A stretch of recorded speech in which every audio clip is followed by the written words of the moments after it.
Salve, salve galera! Eu sou o Luan Matheus, sou UX Designer e esse é o Papo de UX. Hoje a nossa conversa aqui é sobre como gerar valor de design na empresa onde você trabalha. E para somar com a gente sobre esse tema, eu convidei um amigo que foi a primeira pessoa que participou aqui do nosso Papo de UX.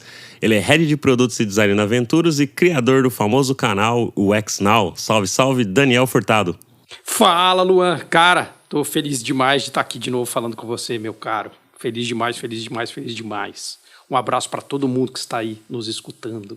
Pô, feliz tô eu, cara. Depois de quase 3 anos que a gente gravou o nosso primeiro episódio falando sobre a questão aí da cultura de UX, né? Hoje vamos falar um pouquinho sobre aí como gerar valor desse tão falado UX, né? E galera, eu tenho uma outra novidade super legal pra vocês. Pra quem quer aprender UX Design com lideranças de grandes empresas como Nubank, EdTech, Boa Vista e descobrir na prática erros e acertos dessas grandes empresas digitais, então você tem que conhecer agora a Tera, que é uma escola referência em educação no mercado digital e que já foi reconhecida pelo World Economic Forum e pelo Google for Startups por sua metodologia, inovação educacional e impacto positivo na vida das pessoas.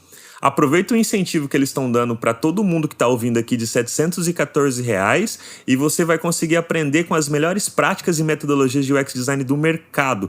Acesse aí o site da Tera ou você pode também clicar no link que estará disponível aqui na descrição desse episódio e receber aí esse descontaço que a Tera está dando para a gente. Muito legal, né, galera? Será que depois desses 3 anos você viu mudança, assim, dessa questão da cultura de UX, né? Só pra gente relembrar um pouquinho do nosso primeiro papo ali. Você acha que deu uma modificada aí, tanto nas empresas quanto para as pessoas que estão aprendendo cada vez mais sobre o design, sobre essa questão da cultura como um todo, ao invés de ficarem só presos em ferramentas e processos, mas entender algo um pouco maior do que isso? Cara, essa pergunta é muito boa. Eu vou quebrar em 2 pedaços. Uma é comparado com o que eu achava que tinha que ser, outra é o que é. Mas aí a gente sabe que a gente teve no meio do caminho uma questão de pandemia que fez mudar muito a velocidade das coisas, né? Então, primeiro, sim, eu acho que tiveram mudanças nos tamanhos de time, no jeito que o X é mais incorporado no produto, no jeito que os times de design agora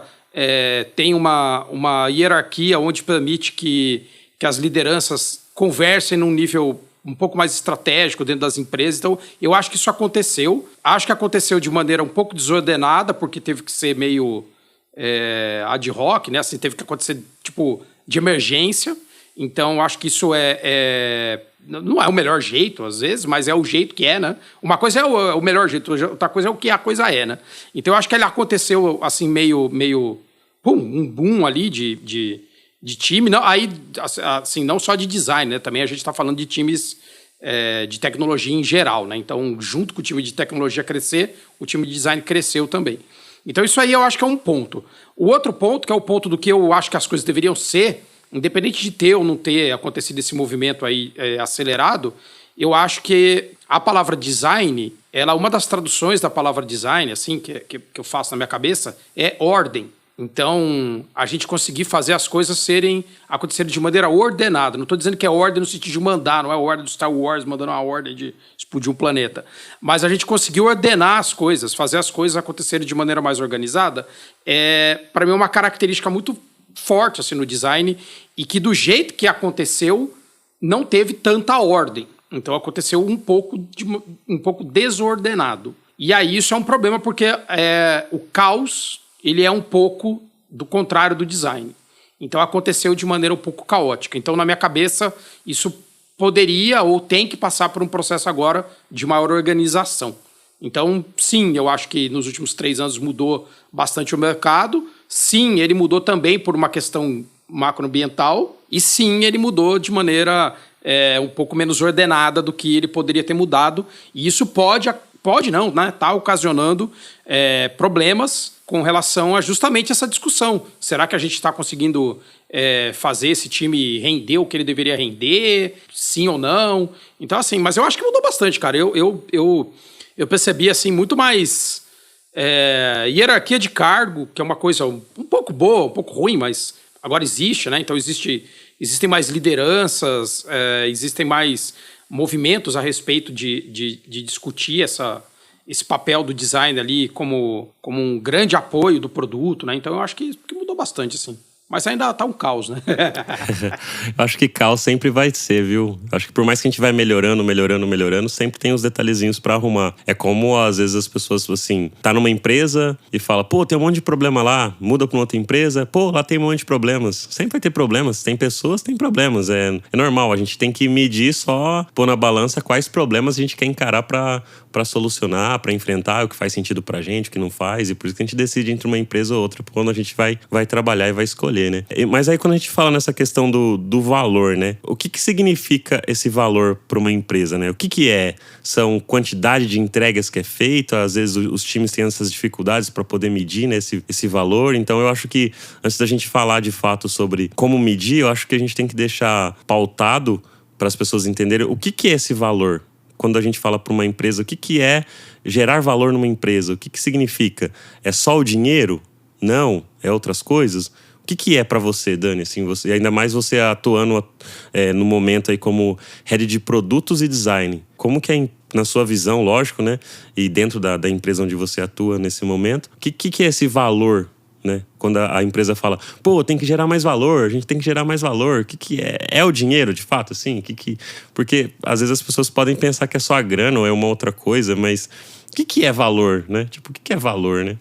Isso é muito louco mesmo, porque é assim, primeiro a gente tem que discutir uma diferença entre entregar uma coisa e entregar valor. Porque você falou da palavra tela agora há pouco. Então, quando a gente está falando de qual o objetivo de uma empresa, o objetivo de uma empresa é promover alguma mudança de comportamento numa base de clientes para que esse cliente esteja disposto a depositar a sua grana, o seu tempo, seu gosto em cima dessa empresa ao invés de outra empresa. Então você tem uma empresa, essa empresa ela vai fazer uma série de coisas para tentar promover uma mudança comportamental numa base grande o suficiente para que ela consiga obter lucro entregando alguma coisa para alguém. Esse alguma coisa para alguém é valor. Então, o valor é o alguma coisa que você está entregando. O valor não é uma tela, o valor também não é um banco de couro.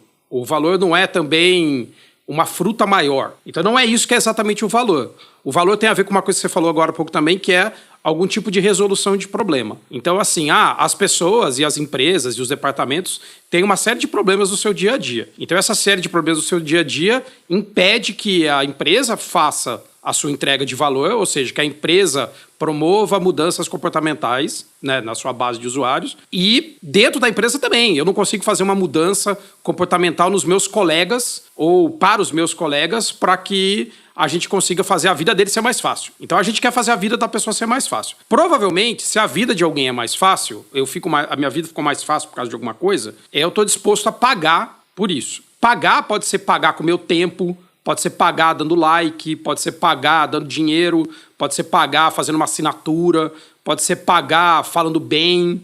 Tem vários jeitos de pagar, né? Então, pagar é transferência de valor, né? Então, eu vou transferir valor de um lugar para o outro. A transferência de valor mais comum, Luan e pessoal, é grana. Então, é falar, eu pago por esse chinelo, eu pago por essa água, eu pago por esse plano de saúde, eu pago por esse plano de academia. Então, isso é uma transferência de valor. O que eu quero quando eu pago um plano de academia, eu, Daniel, pessoa física, pagando um plano de academia, é ter mais saúde, ficar mais bonito, viver mais, dormir melhor. São várias coisas que são valor para mim. Então, quando eu faço uma academia e eu consigo dormir melhor, isso é uma entrega de valor. Eu entendi a proposta de valor e agora repara que isso daí é uma coisa interessante. A proposta de valor da academia, que é como ela manifesta o valor que ela entrega, nunca vai ser durma melhor com o nosso plano da academia.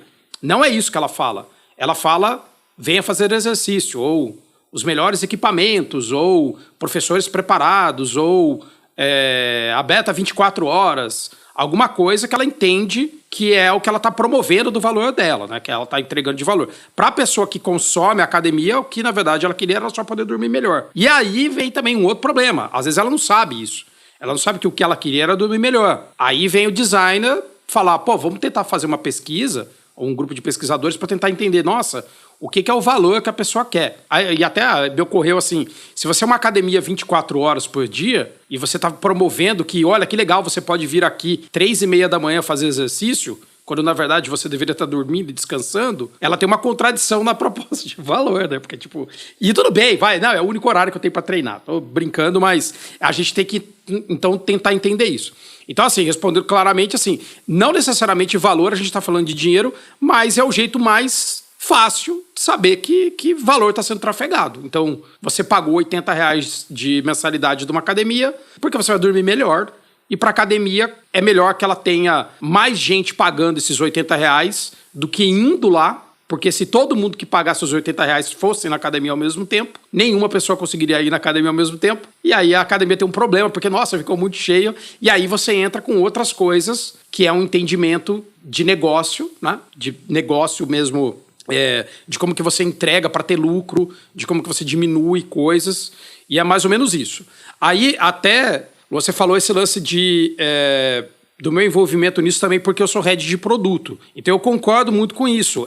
A minha participação como head de design é uma participação em cima dessa entrega de valor diferente da minha participação como head de produto. Porque a minha participação como head de produto é entender quais são os mecanismos fáceis de perceber ou não de como que você otimiza o valor que a empresa entrega e o valor que a empresa ganha. Então, como que ela adquire grana das pessoas e como que eu entrego o valor de maneira mais barata para as pessoas.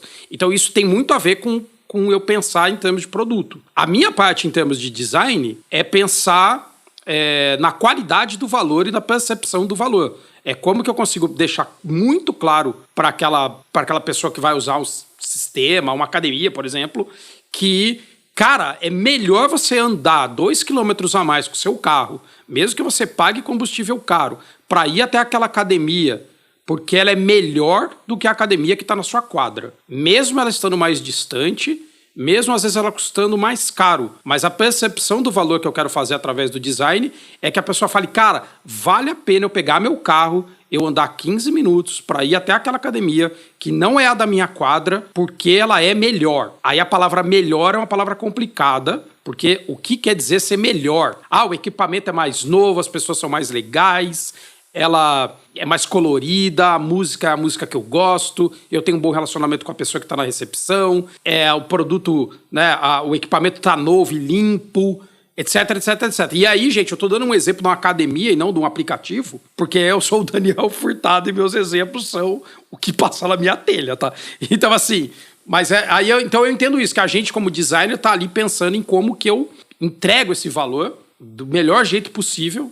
E aí, daqui a pouco, a gente vai falar do dinheiro envolvido nisso daí, né? Sim, com certeza. Mas eu também gosto desses exemplos que você traz. E eu também gosto de levar esses exemplos mais do dia a dia pra gente não ficar tão preso a essas questões do produto digital, né? Porque o designer, ele pode trabalhar com muito mais coisas. E desde o primeiro papo que a gente teve, a gente falou sobre isso. Sobre o exemplo da padaria, tudo. A gente trocou ideia e tal. E eu ainda vejo muito pouco isso, né? Eu tenho a percepção que a galera tá muito preso ainda a essas questões de produto digital, onde a gente pode expandir mais a nossa atuação dentro dessas coisas, sabe? Principalmente pra gente estar em anos desde 2022 aí, vários layoffs, várias demissões. Ainda, infelizmente, agora em 2023 ainda tá acontecendo muito. E, vamos criar essas oportunidades de trabalhar com academia, com padaria, com loja de roupa, com loja de qualquer coisa que a gente possa enxergar, que dá pra fazer esse valor, como você falou, de enxergar qual que é o valor que a empresa quer pra ela e qual é o valor que as pessoas estão dispostas a pagar pra ter aquilo ali, como você falou, né? Numa academia mais legal, o que é melhor pra mim, né? Esse exemplo da academia é até muito bom, porque final do ano de 2022, a academia que eu vou normalmente, ela fechou uma semana pra fazer pintura, reforma e tal, e era semana de ano novo ali. Eu fui numa outra academia nesse período, e essa outra academia que eu fui era um pouco mais simples, mas aquelas academias que não são de franquias, né, que é a academia mais de bairro, assim, e foi legal, foi bacana também ter ido lá, só que os aparelhos eram, igual você falou, os aparelhos eram mais antigos, tal, não sei se os pesos estavam totalmente irregular, tal, mas o dono da academia era um cara super gente boa, super legal, simpático, foi bacana ter treinado lá. Eu até falei, nossa, porque tem muito mais aparelho do que a outra. Eu até falei, nossa, se os aparelhos fossem um pouquinho mais novo e menos perigo de eu pegar um tétano, eu até continuaria indo lá. Mas como a outra academia é mais nova, os equipamentos, pra mim é melhor porque eu tenho uma garantia de que os pesos estão mais equilibrados e tudo mais, por ser mais novo, ter mais manutenção e etc. Então eu enxerguei esse tipo de valor nessa outra academia, que pra mim é isso, é estar mais limpinha a academia, né?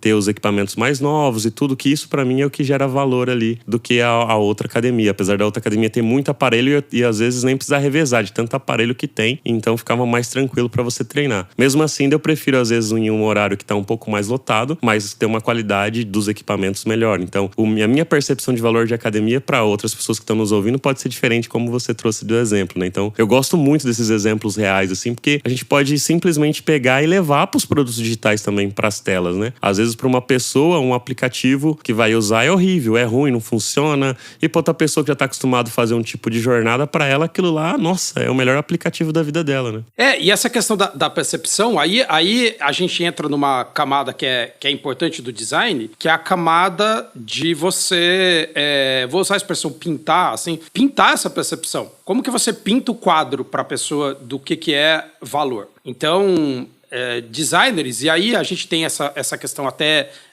do ramo, né, que a gente está trabalhando, e até eu vi outro dia um pedaço do podcast que vocês estavam falando com a Amires, da origem da gente trabalhar com o X, e é uma origem de engenharia, e não uma origem de desejo, de desejabilidade, que vem sendo muito discutida no design faz bastante tempo. Quando a gente está falando agora da gente falar, olha, deixa eu tentar entender o que são os desejos das pessoas com relação a usar uma academia, e esse desejo não é somente um desejo de usabilidade, não é somente um desejo de falar, mas esse supino aqui dessa academia é mais fácil de usar do que o supino da outra academia, porque esse supino aqui ele já está na barra e aquele outro você vai ter que andar 15 metros para pegar o peso e botar na barra. E aí isso é um problema de usabilidade. É um problema de usabilidade, mas é aquele momento que eu ando na academia e eu vou até lá e eu falo oi para os meus amigos e aí eu volto com o peso e cumprimento alguém, bebo uma água e dou aquele migué na academia. E isso não é também parte da experiência? Isso também não faz parte? Isso não é anti-usabilidade, porém pró-valor? E eu tô dizendo assim, tô fazendo uma pergunta, não tô afirmando que tanto que eu não vou na academia, então pra mim isso não faz diferença nenhuma. Então assim, mas será que não é? E aí você fala, pô, será que a hora que você constrói o caminho até pegar o peso, desde a barra do supino até pegar o peso do supino, também não é uma otimização dentro da academia para que ao invés, aí agora vamos falar de como é que você ganha dinheiro na academia com design, será que você falar, olha, se eu colocasse uma ilha de pesos, vocês já fizeram academia, né, gente? Então vamos abstrair isso aí. Tem uma barra e você põe pesos do lado daquela barra pra você levantar. Isso é o mais normal na academia. E aí você levanta com a perna, com o braço, com o ombro, com o antebraço, pra ganhar músculo num lugar diferente, vai ficar fortinho. Se eu resolver que eu vou pegar a academia e colocar na disposição da academia uma ilha central na academia com vários tipos de pesos. Como chama os pesos, Luan? Halter? O peso em si. O peso em si é as anilhas. Anilhas, obrigado. Eu não sei nada, anilhas. Então você tem uma ilha lá que tem as anilhas ali. E você fala, cara, o que eu vou fazer? Eu vou comprar 100 anilhas. Eu vou colocar no meio da academia e eu vou fazer a academia funcionar em formato de hub e colocar todos os supinos e máquina de leg press e não sei o que espalhado e vou fazer todo mundo que tiver que pegar a anilha para colocar no supino dela, andar até 10 metros, que é o tamanho do que eu tenho ali, para ir buscar, e desse jeito eu consigo ter 100 anilhas. Ou eu posso optar por fazer uma academia que tem 2 hubs separados, um de cada lado da academia, que a pessoa vai andar 5 metros, mas eu vou ter que ter o dobro de peso, mas as pessoas andam 5 metros, e isso que eu estou falando, isso é design. Então eu estou dizendo como que eu vou organizar a academia para saber se o dono da academia, ao invés de comprar 100 anilhas, vai ser obrigado a comprar 150 anilhas. E se ele comprar 150 anilhas ao invés de 100 anilhas, ele vai gastar mais. E quando ele gasta mais, ele vai ter que distribuir o quanto ele gastou mais. E ele vai distribuir como? Ele vai distribuir... Aí é pensar em número um pouco. Ele vai distribuir falando, olha, eu vou ter que subir a mensalidade de 100 para 120 porque eu tenho 120 anilhas, ou eu vou ter que fazer as pessoas ficarem, em vez de 12 meses, 15 meses para ter retorno do investimento, ou eu vou ter que fazer mais turnos na academia para as pessoas irem lá e consumirem as minhas anilhas. Então, cada uma dessas configurações, que de novo tem a ver com a ordem, Essas configurações vão fazer você ter mais ou menos lucro com a mesma quantidade de anilha. Agora, extrapolando isso para o produto digital, quer dizer que você falar, cara, eu colocar mais pessoas envolvidas em construir uma barra de busca para um produto digital é diferente de eu ter menos pessoas mais rápidas e mais caras. Ou ter barras de buscas pré-prontas usando sistemas pré-prontos de barras de busca. Ou usar a barra de busca de um parceiro em vez da minha. Ou terceirizar a construção da barra de busca. Todas essas coisas são configurações de design para resolver o mesmo problema, que é buscar. E aí, algumas dessas configurações vão fazer a empresa gastar mais dinheiro ou gastar menos dinheiro. Algumas vão fazer as pessoas pagarem mais, outras pagarem menos. É isso que é entender de negócio. É qual é a configuração que é ótima, né, otimizada para um modelo que provavelmente não é o designer que decide. Porque não é o designer que decide isso. O dono da academia tem que ser exposto a opções, né, no caso da academia, para falar, olha, existem essas opções. A gente pode botar a ilha central de halteres aqui, ou aqui, ou aqui. E isso quer dizer coisas diferentes. E a pessoa ali, alguém vai ter que tomar uma decisão de falar, pô, me interessa mais que as pessoas andem um pouquinho dentro da academia, porque aí elas passam aqui, tiram fotinho e publicam no Instagram e eu ganho mais relevância. Ou não, ou eu quero que as pessoas entrem e saem muito rápido na academia, porque a gente otimizou a academia para treinos de 40 minutos, não 1h30. Então, quanto mais pessoas entram na academia num treino de 40 minutos, é melhor do que pessoas num treino de 1h30. Tudo isso daí é o quanto de número a gente precisa entender para falar assim que eu consigo participar de uma conversa dessa. Eu não vou tomar essa decisão, mas eu preciso participar dessa conversa. Então, assim, os designers que têm um entendimento maior sobre, pô, verdade, se eu fizer assim, fizer assim, não só porque, é que é mais bonito colocar o negócio aqui, sabe? Tipo, não, mas olha só, eu boto mais colorido aqui. Não é só isso. Não é só isso que está envolvido. Mas as pessoas querem ficar meia hora. Não, eu entendo que elas querem ficar, mas meia hora é inviável para mim. Para ficar meia hora, eu teria que ter 3 vezes mais esteira, sabe? Tipo, é muito caro uma esteira, custa R$6.000 uma esteira.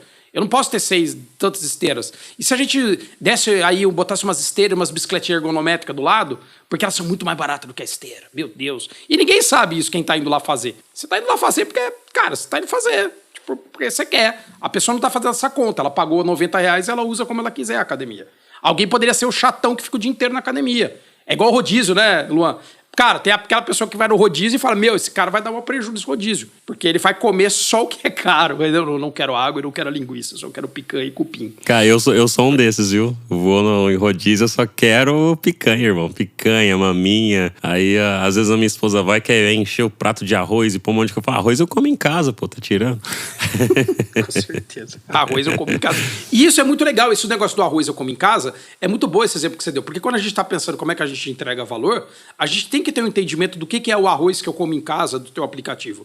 Cara, fazer conta eu faço no Excel, não preciso do aplicativo fazendo conta pra mim. Fazer conta eu faço na calculadora do Windows, isso não me ajuda. Isso não me ajuda. Mas eu já vi aplicativos que forçavam você a fazer uma conta que ele podia ter feito dentro de uma tabela. Tipo, eu já vi isso acontecer. Você fala, cara, sério mesmo que eu vou ter que usar a calculadora pra fazer isso? Se é pra usar a calculadora, se eu tiver que usar a calculadora pra fazer tudo no app, eu não vou usar o app, eu vou comer em casa.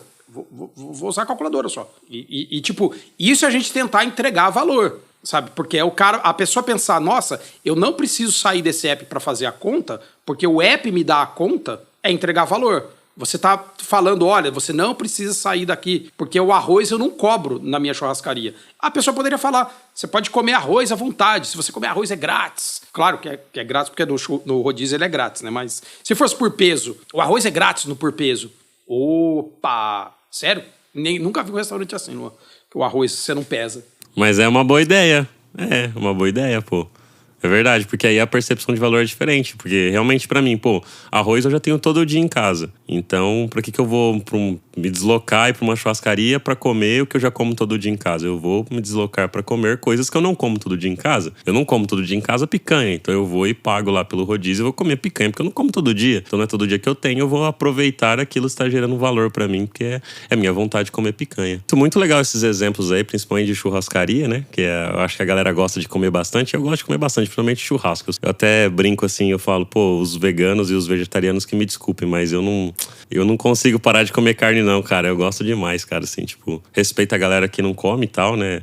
Mas eu não consigo. Se eu for falar... A não ser que um dia eu vou precisar por alguma coisa de saúde, mas fora isso, eu nem tento parar, tá ligado? Igual, tipo, chocolate. Tipo, eu nem tento parar de comer chocolate, pô. Principalmente o 70% cacau. Eu sou apaixonado, pô. E é, de novo, é uma questão de o que é valor. E você também usou uma coisa muito legal, que é, a não ser que alguma outra circunstância mude. E algumas circunstâncias mudam que faz você ver valor de forma diferente. E aí é mais uma coisa que designer tem um problema. Porque, assim, sem generalizar, porque generalizar é sempre um erro, eu adoro essa frase, mas a gente tem que aprender a ser muito flexível com relação ao mundo que está à nossa volta. Porque várias coisas mudam o tempo todo em volta de uma empresa. Quando a gente está falando de negócio, a gente fala de negócio que a gente tem controle e negócios onde a gente não tem controle. Então a gente tem sempre um risco no negócio. Sempre existe risco no negócio. O risco do negócio pode ser um risco de um concorrente lançar uma versão mais barata. Um risco do negócio pode ser o Excel botar lá um botão de chat GPT nele que faz seu produto ser inútil. O risco pode ser o Uber mudar a política de preço dele e fazer com que táxi seja mais interessante do que Uber. Tem vários riscos que a gente não tem controle. Então a gente faz, inclusive, análise SWOT, que tá aí uma coisa que você, designer, pode pensar, que é falar, tá, o que eu tenho de força, o que eu tenho de fraqueza, quais são as minhas ameaças, o que pode ameaçar o produto de existir. Então, por exemplo, internamente numa empresa, pode ameaçar o fato de que você trabalha num squad, né, você trabalha num grupo de pessoas que está otimizando o filtro de uma aplicação que você está, e, sem querer, existe um outro grupo de pessoas também otimizando o filtro. E, sem querer, a Amazon está lançando um produto de filtro, sem você saber que existe, e que é compatível com qualquer tipo de e-commerce, para dar um exemplo bem real que isso pode acontecer, e aí simplesmente alguém fala, nossa, vocês viram que a Amazon lançou aqui um serviço de filtro interno para e-commerce, que é compatível via API com o nosso? Caramba, que da hora, hein? Aí você vai lá e testa, nossa, super legal, nossa, verdade, pô, que bacana. Esses dois squads aqui não servem para nada mais. Simples assim, puf! Isso é um risco externo. Então a gente está envolvido em riscos externos, só que a gente toma decisões como se a gente tivesse certeza de tudo. A gente fica tomando decisão como se tivesse certeza de tudo. E a gente não tem certeza de tudo, nem interno, nem externamente. Então a gente tem que conseguir diminuir o risco. Então a gente está falando assim, olha, sabendo que existe risco e que eu tenho que calcular o risco, e eu como designer tenho que ter uma visão a respeito do risco, diferente de uma visão de engenharia a respeito do risco, que é um pouco mais intuitiva, para usar essa expressão, que usa um pouco mais de pontos de vista qualitativos humanos das pessoas para diminuir o risco, a gente contribui para o tal do ROI, que é o retorno de investimento do nosso time, também trabalhando na diminuição de risco. Então, como que a gente pode trabalhar diminuindo o risco? Quais são os riscos? A gente mapeia os riscos. Qual o risco de você ficar 6 meses pesquisando antes de colocar um nome num botão? Qual o risco? Ou o teu concorrente fazer em uma semana. E aí a sua empresa acaba. E agora? Esse é o risco de você ser lerdo. Aí ferrou. Esse é o risco. Quanto mais tempo você fica numa relação, aumenta o risco. É tipo, eu não gosto de voar, né? Você sabe que eu não gosto de andar de avião. E aí eu tenho um cálculo de risco desse negócio do avião. Eu não quero andar num avião muito pequenininho. Então, por mais que alguém falasse, nossa, mas você não liga de ficar 10 horas no avião? Eu falo, contanto que seja um avião grande, não ligo. Eu não ficaria 10 horas num avião pequeno. Eu também não ficaria meia hora num avião pequeno, porque eu odeio um avião pequeno. Então eu nunca entrei num avião pequeno. Outro dia a Nina veio aqui e a hora que ela voltou pro Rio de Janeiro, ela voltou num turbo-hélice. Eu não teria entrado no turbo-hélice. Juro, eu não teria entrado. Eu falei, não vou entrar. Não, por que você não vai? Eu não vou entrar. Não, mas ele não vai cair, eu não quero saber se ele vai cair. Eu quero saber se ele vai ficar me chacoalhando. Porque o risco não é cair, o risco é eu ficar incomodado. Eu não tenho medo que o avião caia, eu tenho medo que o avião me chacoalhe. E eu não quero ser chacoalhado. Não, cara, você já andou? Eu não vou. E chacoalha, velho. Eu já andei uma vez, cara, que eu fui de São José do Rio Preto pra São Paulo. Eu comprei pela Gol e eu pensei que era Gol. Mas foi a Passaredo que vende pela Gol. E aí, a hora que eu cheguei no aeroporto, eu falei, nossa, mano... Eu nem caibo nesse avião. E realmente não cabia. Eu fui andando com a cabeça pra baixo, assim, pra poder andar até chegar na minha poltrona e sentar, sabe? No meu assento, assim. E assim... Eu acho que eu volto pra casa. Eu pego um ônibus. Além de chacoalhar um pouquinho a mais, ele é um pouquinho mais lerdo. Mas é seguro, só que realmente a sensação que te dá é de insegurança do que as de turbina, né? Isso é muito doido, porque de novo tem a ver com percepção das coisas. A última vez que eu fiz um voo longo, foi no final do ano, que eu fui para Portugal, e eu fiquei numa dessas salinhas que tem Azul Lounge, sei lá, uma coisa assim, que era por causa do banco lá, eu podia ficar na salinha lá esperando. E aí tinha Minion Burger, cookie, Nespresso, tinha tudo. E eu falei pra Juliana, que tava junto comigo ali, que trabalha comigo, falei, pô, Ju, seria a coisa mais legal do mundo se isso aqui fosse um avião, né? Se simplesmente essa salinha saísse voando, ela podia ir bem devagarzinho, levar 20 horas e, pum, pousar em Lisboa. Ela falou, nossa, seria a melhor coisa. Eu falei, porque eu não teria medo nenhum. Eu andaria nesse negócio, ele é grande, tem mini hambúrguer. Aí ele vai andando, tipo um dirigível, sabe? Ele vai andando, ou um navio, qualquer coisa. Eu falo, pô, eu não teria medo, porque eu não tenho nenhuma sensação claustrofóbica ou de descontrole. É tudo amplo. Tipo, não me parece que eu tô numa lata de sardinha voadora, sabe? Que me arremessaram. E tem tudo a ver, cara. O risco não vai cair. Tipo, o avião não vai cair, ele tem 200 mecanismos anti-risco para ele não cair. Mas o design, por exemplo, ele não precisa ter tanto mecanismo anti-risco assim, porque ele é alavancado em várias coisas, sabe? Quando você está fazendo uma parte de design dentro do lançamento de um produto, não é só o design que está envolvido ali. Existem riscos de tecnologia, existem riscos de mercado, existem riscos do próprio design, né? Existem riscos de pesquisa, existe uma série de riscos. Mas tem um monte de risco, é compartilhado esse risco. Tipo, não deveria travar na nossa mão, designers, todo o risco. Meu Deus, o risco de usabilidade. Tá, o risco de usabilidade existe, mas o risco de usabilidade, ele é só uma tremedeira no ar que faz você pousar o avião, ou ele derruba o avião? E a gente consegue pensar nisso? Tipo, qual é o risco? Esse risco está fazendo eu paralisar a viagem? Ele está fazendo o Daniel não entrar no avião por causa do risco? Eu não vou voar por causa disso? E aí a gente, às vezes, por N razões, tem dificuldade em administrar e fala, não, o risco é baixo de ter esse problema de usabilidade aqui. O risco que pode acontecer aqui é um risco na casa de, cara, uma chance em 1000 de alguém não conseguir fazer a tarefa por causa disso. A gente tem análise para isso, análises heurísticas com pontuação para poder entender qual é o risco daquilo. Qual é o risco do simplesmente o botão de compra não funcionar? Cara, se o botão de compra não funcionar, não tem compra. Então ele tem que funcionar. E se em vez de tiver escrito comprar, alguém botar um M no lugar de um N, ele vai continuar funcionando. Ele vai continuar dando para comprar. O máximo que acontece é você incomodar um pouquinho, é um chacoalhão, é uma turbulência super controlada que vai fazer o avião pousar do mesmo jeito. Então, assim, a gente tem que conseguir entender que a gente ajuda a empresa diminuindo o risco dela e a gente atrapalha a empresa sendo neurótico com o risco. A gente atrapalha sendo neurótico com o risco. Como se a gente estivesse indo fazer uma cirurgia, laparoscopia, sabe? Tipo, cara, não é isso que a gente tá fazendo. Então a gente tem que tomar cuidado. E aí, só parênteses, eu tenho inclusive conteúdos gravados a respeito de quanto design mal feito podem acarretar em problemas e fatalidades. O próprio Átila gravou um vídeo sobre isso outro dia no canal dele. Então isso existe, tá, gente? Eu não estou falando que você vai lançar soda cáustica chamada soda cáustica lebre, igual sal, e alguém botar soda cáustica na picanha. Não é isso que eu estou falando.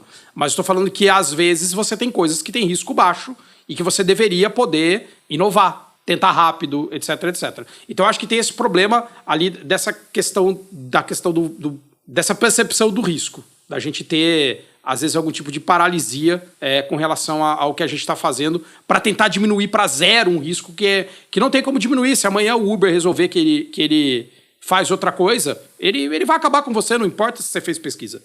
Tipo, a verdade é essa. E você comentou aí um pouquinho, Dani, a respeito da questão do ROI e várias coisas que você falou a respeito também desse valor do design, dessa busca. Você deu o exemplo do lance das heurísticas, que já tem uma pontuação, mas mais que isso, a gente precisa, às vezes, capturar essas informações e esses números, né? Como é que a gente chega nesses números de valor dentro de uma empresa ali para provar esse valor do design dentro da empresa, né? Porque aí você trouxe muito essa questão aí, pô, tem que fazer esse cálculo. Você falou várias vezes aí cálculo sobre como fazer uma análise SWOT, ver esse risco e tal. Onde o designer, as pessoas que estão ouvindo a gente, busca essas informações, né? Tipo, e é sempre a questão do ROI, ou dá pra ir pra um outro caminho, sabe? Porque Novamente, a gente voltando lá segunda pergunta ali que eu te fiz a respeito do que é o valor. Querendo ou não, é mais fácil o dinheiro. Como você mesmo trouxe o exemplo, que é mais fácil a gente ter a percepção do dinheiro com relação ao valor. Então, o que eu vejo muito nas empresas, e aí você pode me corrigir, trazer uma percepção diferente, é que muitas vezes o objetivo final de toda empresa é faturamento maior, ter um lucro maior. Ponto.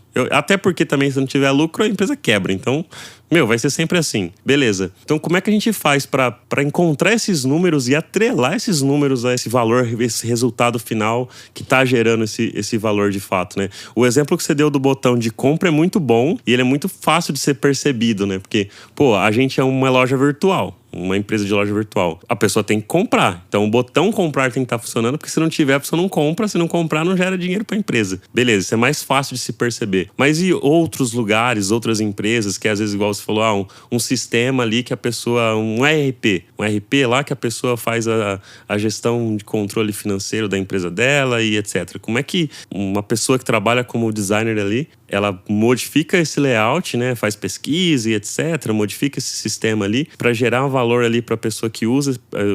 O Zé da esquina lá precisa desse RP. E aí, como é que ele atrela esse valor que está realmente trazendo mais receita por ter modificado uma tela lá para o Zé, sabe? Sei lá.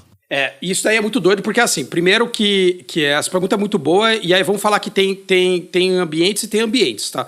Vão ter ambientes, por exemplo, tem muita gente que trabalha em consultoria. Muita gente trabalha em consultoria. Às vezes você trabalha para uma consultoria, para um e-commerce grande, mas a sua empresa é uma consultoria. Então você tem menos acesso ao que são esses números.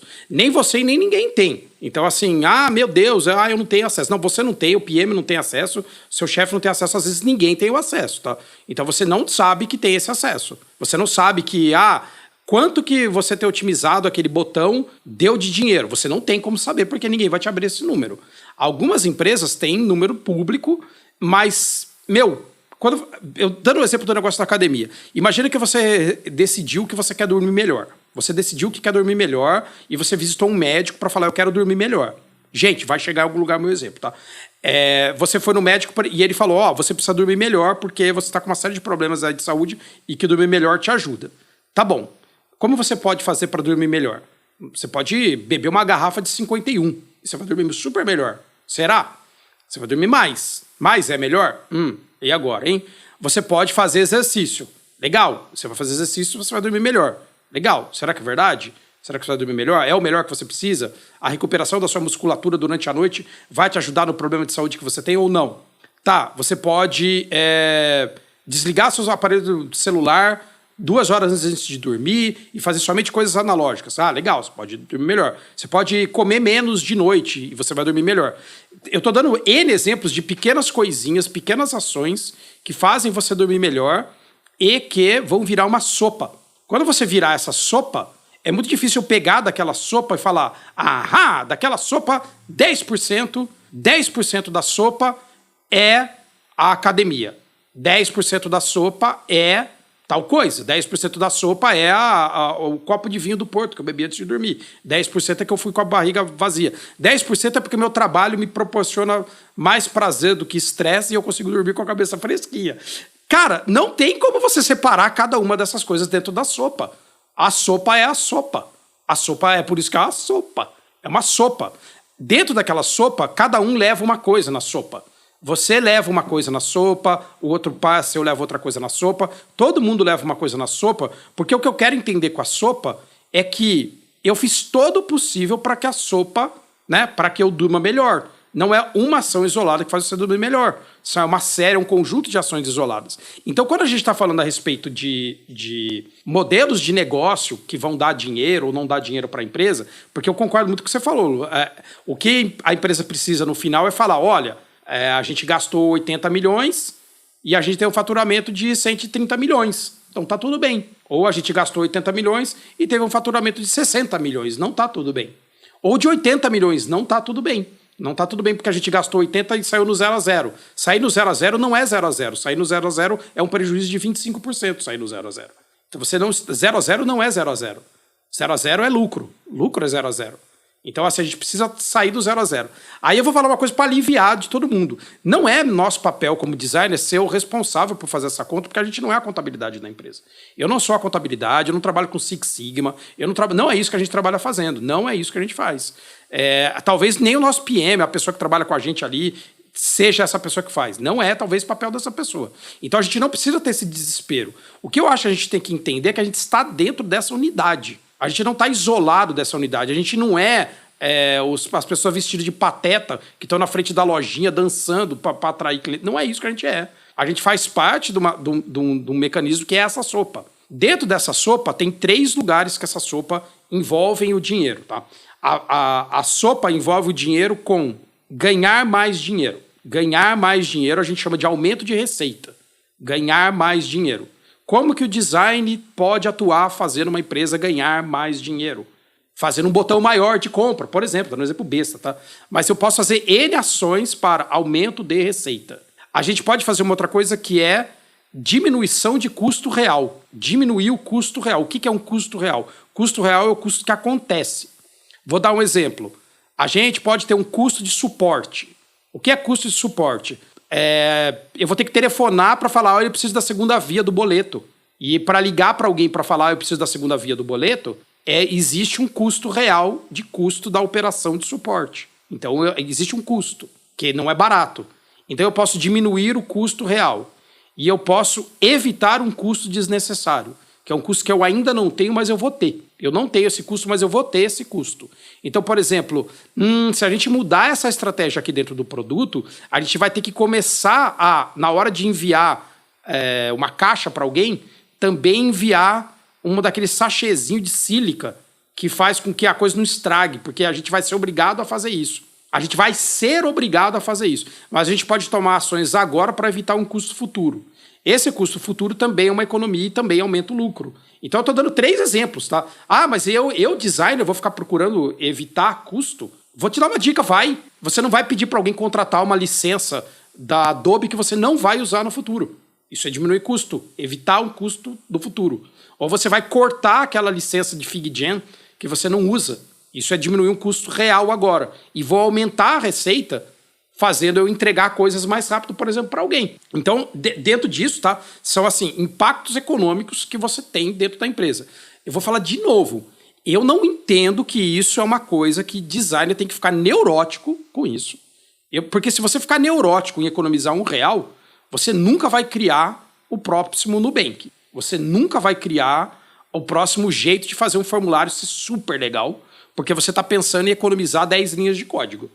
Se você entrar nesse modo de economia extremamente paranoico, você talvez não consiga fazer inovações disruptivas, porque as inovações disruptivas, né, as transformações grandes que acontecem nas empresas, elas acontecem quando a sopa está tão boa que a sopa faz surgir vida. Ó, que bonito. A sopa é tão boa, tem tanto nutriente nessa sopa, eu tô dormindo tão bem, sabe? Que tipo, eu não vou mexer em nada aqui, porque, cara, tá tão bom e de repente, essa noite eu consegui ter uma super noite de sono. Então a gente tem que tomar cuidado mesmo, de verdade, de não entrar num mecanismo de paranoia que você tá se autocomendo, sabe? Tipo, autofágico, assim, que você tá se mastigando por medo por desespero em economia, por desespero em aumento de lucro, por desespero não sei o quê. Quando as pessoas da inovação e o design tá ali, tem um papel na inovação, ganham dinheiro, eles ganham dinheiro que paga 100 vezes o gasto que você ia ter. 100 vezes. 1000 vezes. 500 mil vezes. Então, assim, a gente está falando, às vezes, de um ganho. De novo, vou até reforçando. Estou falando de ganho de inovação, tá? O ganho de inovação é um ganho descontrolado. O objetivo da inovação é ter um ganho descontrolado. Então, quando você está ali com o design apoiando a inovação, ele tem que falar, cara, não vou usar Material UI para fazer isso daqui. Eu vou gastar mais para fazer um outro biblioteca de componente, mas é mais caro. É mais caro, mas também se isso aqui der certo, caramba, não é ROI, sabe? Tipo, é outra coisa, é muito mais. É um super ultra ganho. Mas a gente tem condição de fazer isso sozinho dentro da empresa, como designer? É a gente que toma esse papel? É a gente que dá a canetada final? Não é. E você acha que um dia vai ser a gente? Você acha que por estar hoje tendo, por exemplo, pessoas como você, head, aí tá tendo também algumas hierarquias como diretoria, até vice-presidentes já estão tendo relacionado de design assim nas empresas. Você acha que vai facilitar esses tipos de tomada de decisões mais para o futuro? Ou você enxerga de uma outra forma e que pelas movimentações, você não consegue ver por esse ângulo assim, até porque não seria nem papel do designer ficar pensando nesse tipo de situação, como você mesmo comentou ali, pra gente não ficar neurótico e a gente poder ter mais essa liberdade criativa de ir para essa linha mais de inovação? Então, isso é uma pergunta muito boa. Eu tenho, e eu converso muito com o Rafael Buriti sobre isso, assim, várias vezes já conversei, que a gente tem uma conversa sempre que existe sentido num diretor de design, né? Então, assim, e aí para mim é poder levar uma perspectiva de design. E aí o que eu quero dizer com perspectiva de design, tá? Eu entendo o seguinte a respeito do design. Pessoas que atuam com design são preparadas para ordem, para organizar as coisas de uma certa maneira, diferente da ordem cartesiana do engenheiro, um outro tipo de ordem, de ver ordem no caos, que a gente até falou agora há pouco de caos. Então eu entendo que designers se preparam para isso. Quando a gente se prepara para isso, a gente deveria ser parceira de quem que está ali no negócio, ajudando a pessoa a ter visibilidade a respeito das coisas, ajudando as pessoas a falar formas mais claras de comunicação, como que você comunica que você evitou um custo. Isso, para mim, aí de novo, agora eu vou falar uma coisa bem assim, para mim isso é um problema também de design. É um problema de design dizer como que eu evito um custo, como que eu deixo claro numa apresentação que eu evito um custo. Mas a gente tem dificuldade, porque para mim me parece que é assim. Vou dar um exemplo da Flávia. A Flávia, minha esposa, é veterinária.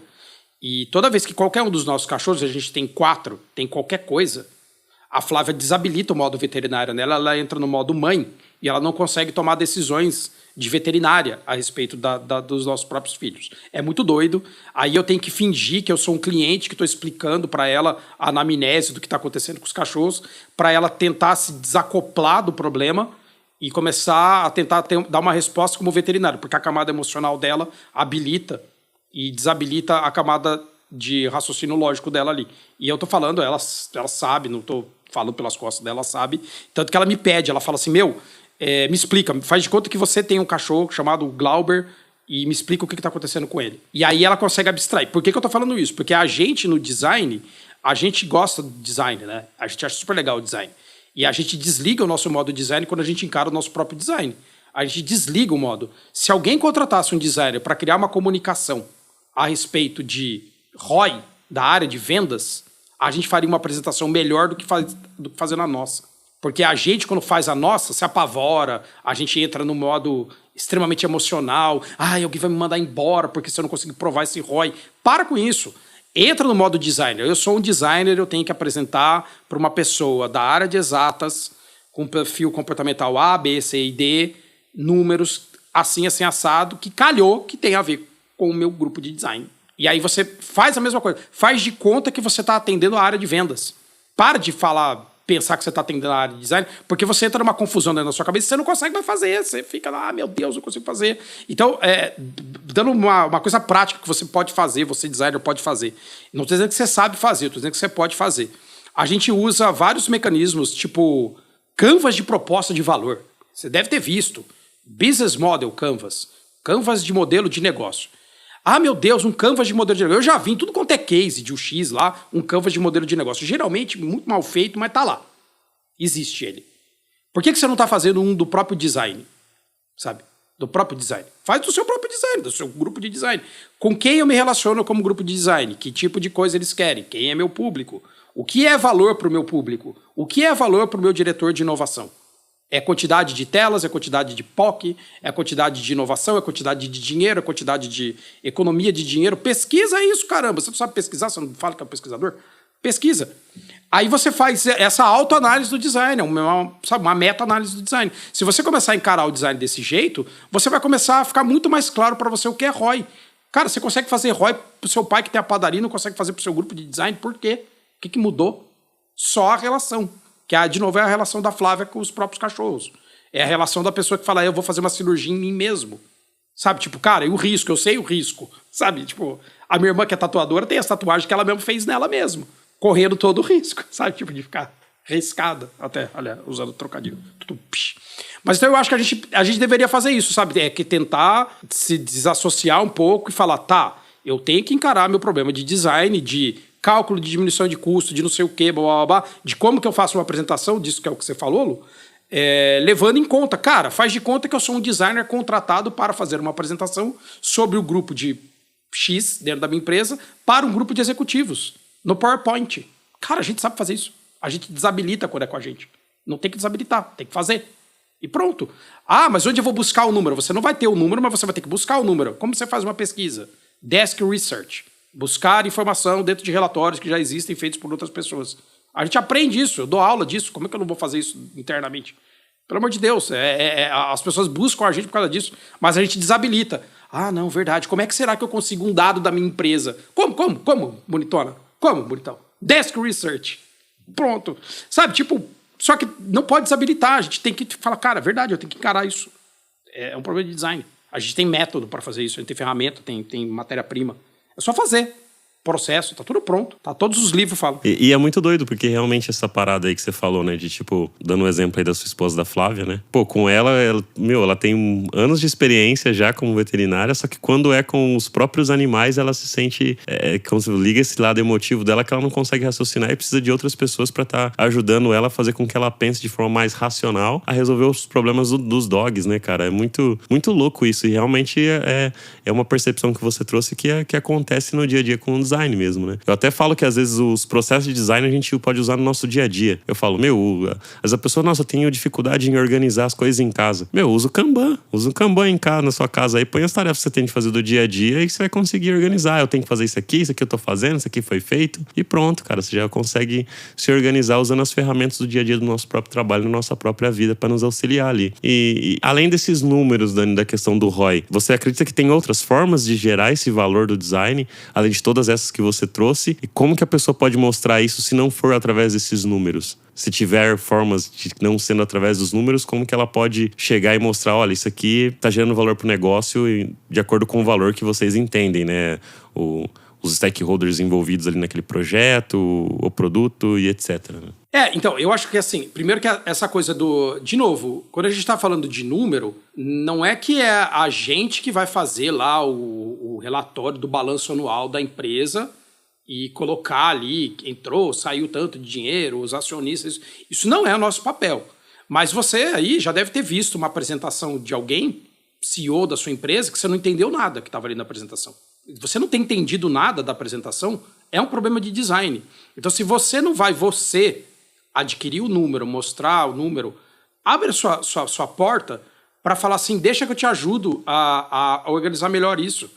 Sabe? Deixa eu organizar melhor como que você está apresentando as OKRs. Deixa eu apresentar melhor isso. E quando eu estou falando de apresentar melhor, é apresentar de maneira visual.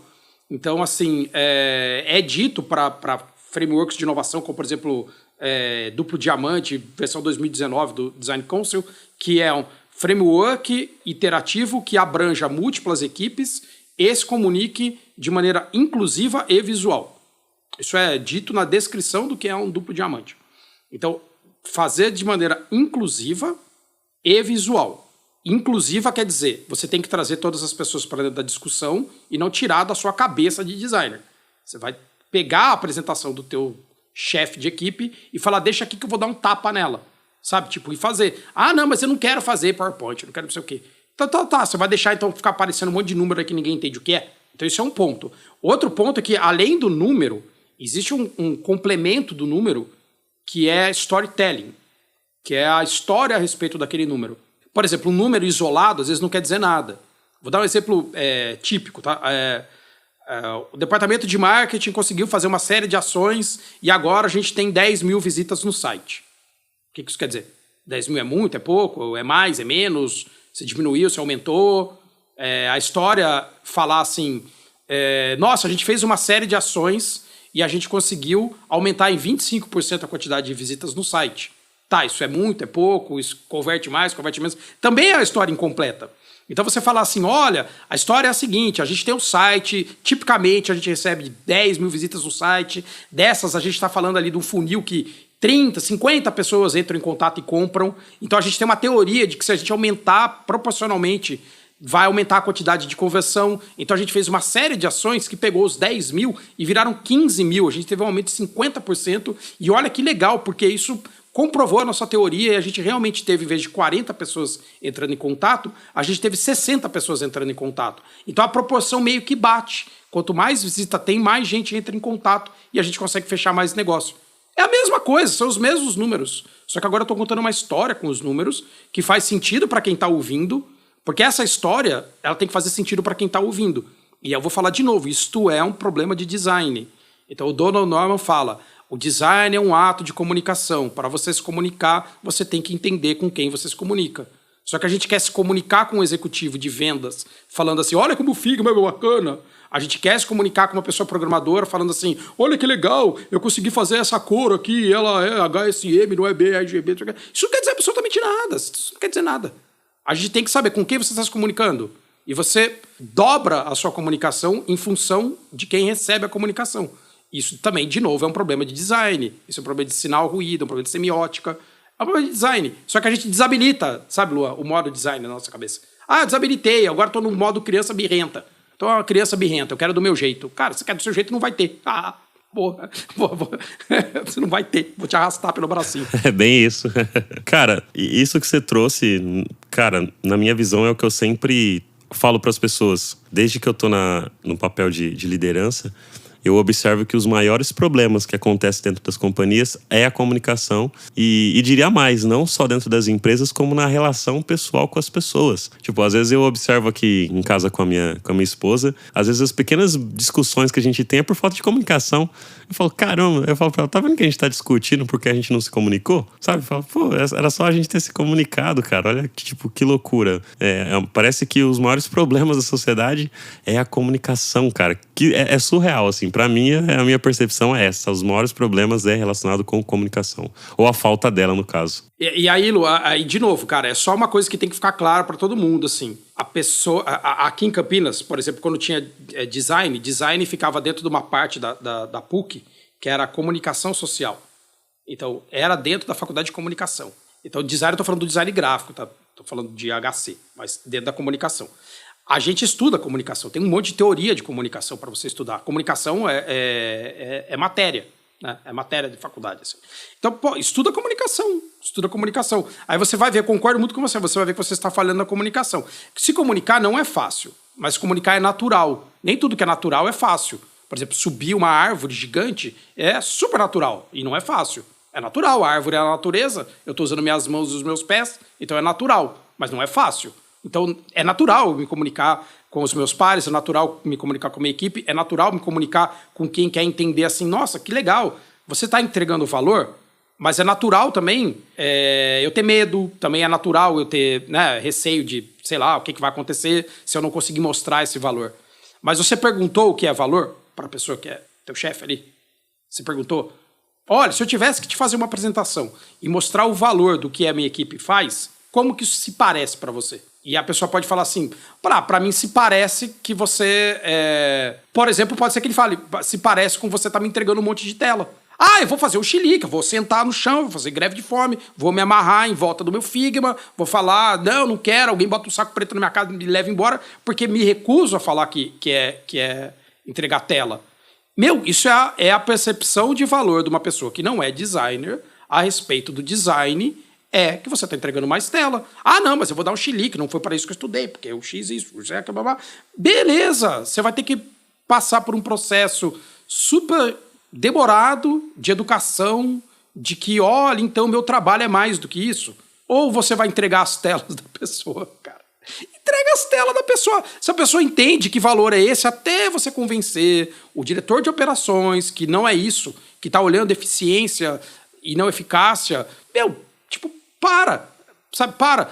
Vai aos poucos falando, tá, então eu vou fazer um plano de comunicação da minha entrega de valor e não é um plano abrupto, é um plano elegante. Eu vou fazer um plano elegante de mostrar, toda vez que eu entregar uma tela, também entregar a tela, primeiro com um post-itzinho do lado dizendo, a gente fez 14 telas que otimizaram o fluxo de navegação em 10%. Aí no outro dia você vai, daqui a um mês, entregar 12, e não 14, 12. Fala, a gente entregou 12 telas que otimizaram o fluxo de navegação em 20%. Aí depois você vai falar, eu entreguei 7 telas que otimizaram o fluxo de navegação em 30%. Vai ter que ter algum momento que aquela pessoa ali da regra de 3, que você está ali atuando, vai falar assim, nossa, que coisa engraçada, né? Porque a gente está ganhando mais dinheiro entregando menos tela. Caramba, que da hora. Eu tava pensando que quanto mais tela, mais dinheiro. Não. Carai, que louco. Desculpa o palavrão. Que louco, né? E aí a pessoa, talvez, ela entenda. Porque você está fazendo um plano de comunicação. E não sai gritando. Sai gritando cara, gritar mais alto é um jeito de se comunicar. Não é o jeito que vai ganhar sempre, né? Então, assim, de novo, não tô dizendo que é uma regra, o que vai dar certo. Mas é um jeito. Faz um plano de comunicação. Como é que você comunica que você entrega valor? Sim. E essa forma que você falou parece ser um jeito muito mais saudável do que sair gritando, parecendo uma pessoa desesperada e louca, sem perspectiva do que possa acontecer, né? E ficar reclamando também não vai adiantar porque não muda nada, né? Então, vamos agir e vamos usar o próprio design que a gente estuda para aplicar esse tipo de ações e modificar para a gente ter mais entregas de valor. E Dani, só pra gente ir para a última pergunta aqui, antes de finalizar aqui esse papo, que tá super legal, tenho certeza que a galera deve estar curtindo. Qual que é a sua visão a respeito aí do futuro da nossa profissão? Esse ano explodiu bastante aí a questão de inteligência artificial, várias mudanças acontecendo. O ano passado, em 2022, teve a questão da Adobe comprar o Figma. Aí, esse ano, 2023, parece que já teve impedimento lá por causa dos Estados Unidos e não sei o quê. E tantas indecisões, um monte de demissões acontecendo. E, cara, como você, que tem tantos anos de experiência, já passou por vários tipos de mudanças dentro dessa profissão, né? Tipo, acredito que você também usou o título de webmaster, web design, e tudo quanto é tipo de nomenclatura a gente já teve. Hoje agora a gente tá com UX e não sei o que lá.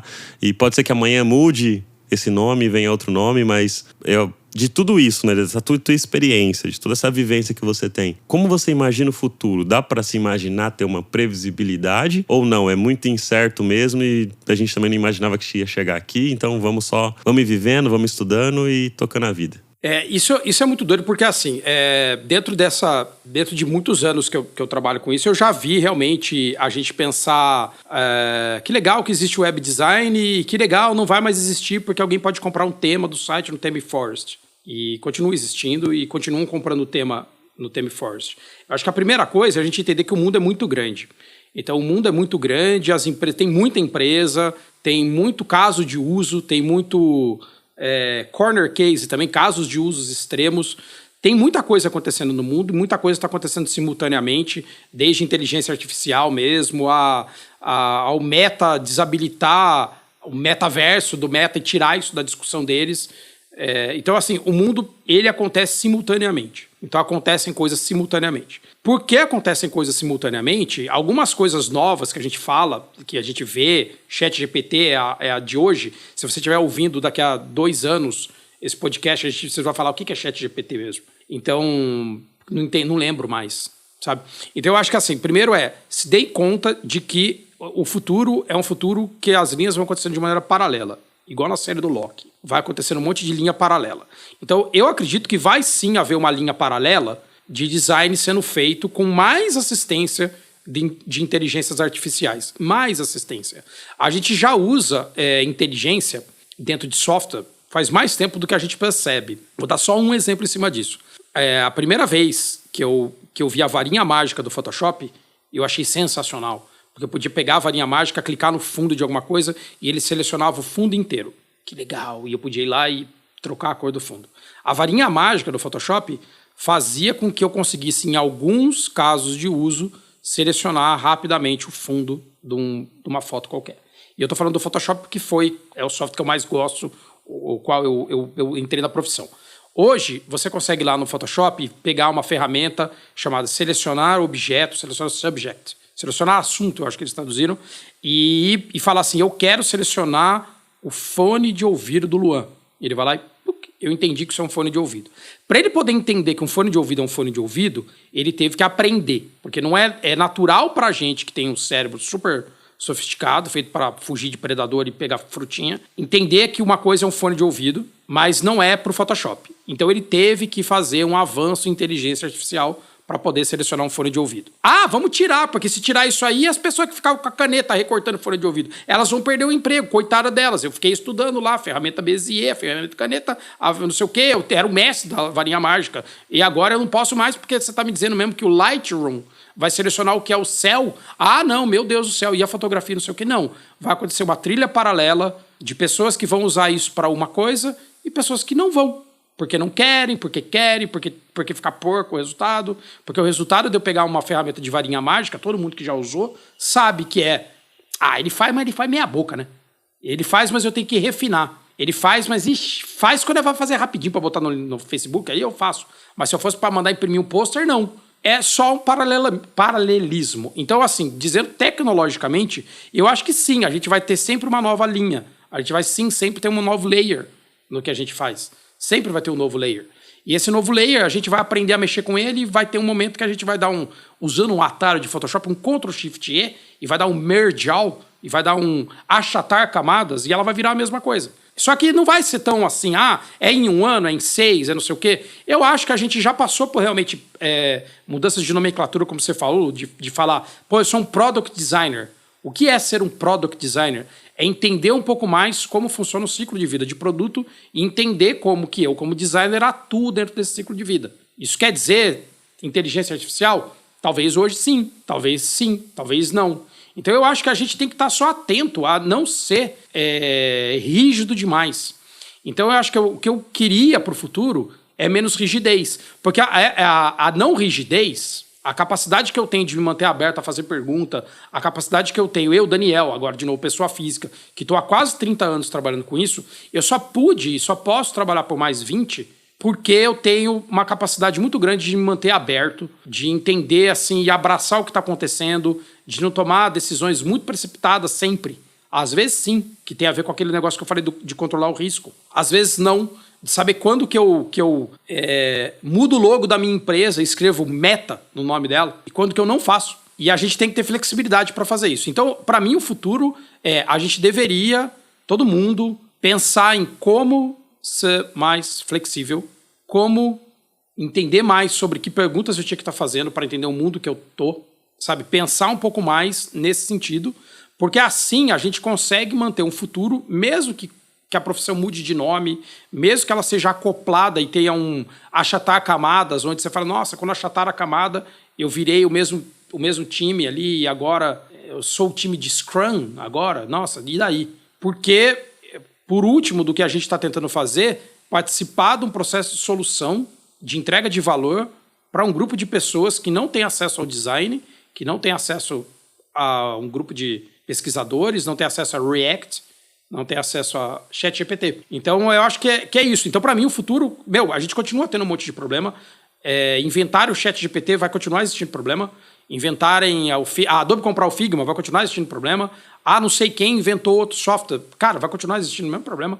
Vai continuar acontecendo e esses problemas são problemas que a gente vai fazer parte ali nessa solução, porque a gente, de novo, a gente deveria ser a profissão de manter a mente aberta. A gente deveria ser a profissão de manter a mente aberta e aí a tristeza é que eu estou vendo muito esse caminho sendo perdido.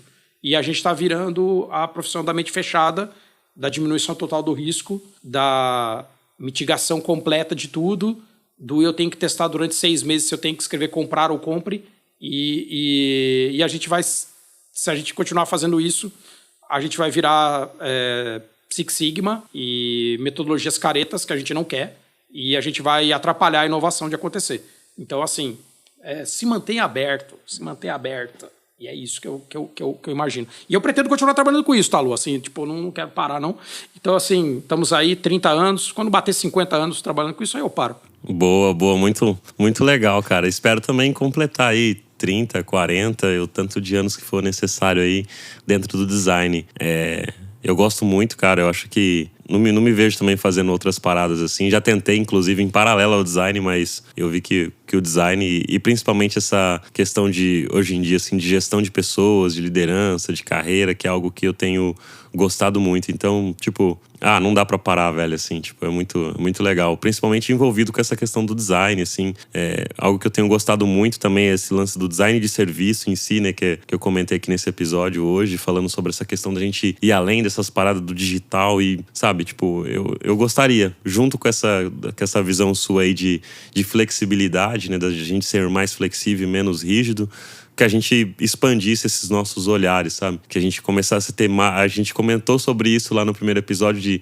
Será que vamos ter designers trabalhando em padarias? E eu ainda não vejo isso, né? Depois de 3 anos ainda não vejo. Gostaria de ver aí num futuro mais próximo ter designers atuando em padarias, açougues, academias, sabe? Mas não só atuando fazendo post pra rede social, porque às vezes tem, né? Tipo, contrata o designer lá, ele fica só criando... Só não, né? Porque também é um trabalho. Ele tá criando lá as artes para as redes sociais, mas além disso, né? Eu acho que tem outros tipos de valores, além das telas, como você trouxe o exemplo, que o designer pode gerar, como ver igual você falou, de ver as anilhas, de colocar no centro da academia e que qual que vai ser o melhor caminho, mostrar esses caminhos pro dono da academia, ele tomar essa decisão mais estratégica. Eu acho que vai ser muito legal quando a gente chegar nisso, assim, com mais pessoas e não ficar falando só de produtos digitais, que eu acho que sim, é um bom caminho, principalmente para quem está começando na área, tem mais oportunidade, mas dá pra gente abrir esse horizonte e ver mais coisas. Eu acho que isso que é legal. Dani, muito obrigado pelo papo de hoje. Eu tenho certeza que a galera curtiu pra caramba esse episódio. E com certeza vou te chamar de novo. Espero não demorar 3 anos pra te convidar novamente aqui pro papo, né? Pô, demorei 3 anos pra chamar. Mas você passou por lá pelo Semiose também. Então tá tudo certo. Passei. E você também, assim, Lu, eu tenho que te chamar pra gente bater um papo também, porque uma coisa que eu tenho muito vontade, e aí já fica aqui o convite público pra ninguém me deixar mentir sozinho, né, que a gente fala, que é você ir lá conversar comigo também no XNow pra falar de como que tem sido esses 3 anos entrevistando pessoas que estão no Brasil e no mundo, pessoas de vários tipos de posição dentro do design, fora do design, para também o que você aprendeu com tudo isso daí, o que você está aprendendo, como que isso te modificou também, porque eu acho que mais do que o design mudou no mundo, para mim é muito legal ver o que o Luan mudou, sabe? Tipo, eu fico muito feliz e emocionado com isso, porque você é um cara que eu acho sensacional e ver você que tava, tô pensando em ter uma carreira assim, assim, assado, e daqui a pouco você ser um líder de design, para mim já é a mudança que a gente precisa ter, sabe? Porque é essa que é a diferença. A mudança é a gente, né? Então, o que a gente fez? Então, para mim, eu fico muito feliz com isso tudo. E ter te conhecido pessoalmente, depois de anos, assim, também foi muito bom. Muito bom mesmo, de verdade. Pô, valeu, Dani. Eu fico até emocionado mesmo, assim, porque, de fato, você foi uma das primeiras pessoas que eu acompanhei ali, falando sobre o UX e tudo mais, e acompanhava muito mais de perto do que hoje, assim. Hoje vejo alguns vídeos seus lá, não igual antes, porque antes eu não criava conteúdo, então tinha um pouquinho mais de tempo ali pra ver. E aí, quando eu te chamei, convidei aqui pra montar o papo, e você falou, não, vamos aí, toma meu WhatsApp. Eu achei super legal isso, porque eu sou teu fã, assim, cara. Você é uma pessoa que eu admiro bastante, assim, como profissional e espero chegar, assim, um pouquinho do conhecimento, da forma como você ensina as pessoas, de que você é professor e tudo mais. Eu gosto bastante, assim, você me inspira muito aí. Muito obrigado. E valeu todo mundo que tá nos ouvindo aí também. Quem gosta aqui do Papo de UX e quer contribuir de alguma forma, tem o nosso Pix, que é pix@papodeux.com.br. E lembrando que tem o e-book das 10 heurísticas de Nielsen de forma gratuita, que você pode baixar clicando no link da nossa bio. E quer assistir o Dani lá também no Semiose Podcast, vai no YouTube, coloca lá Semiose e vai ver também um papo super legal que o Dani fez comigo e com o David lá. E valeu, Dani, valeu demais, cara, tamo junto. Pode me convidar a hora que você quiser lá pra aparecer no XNow, que vai ser um prazer ter minha carinha por lá também contigo. Valeu. É isso, obrigado, gente, tchau. Valeu, até o próximo episódio.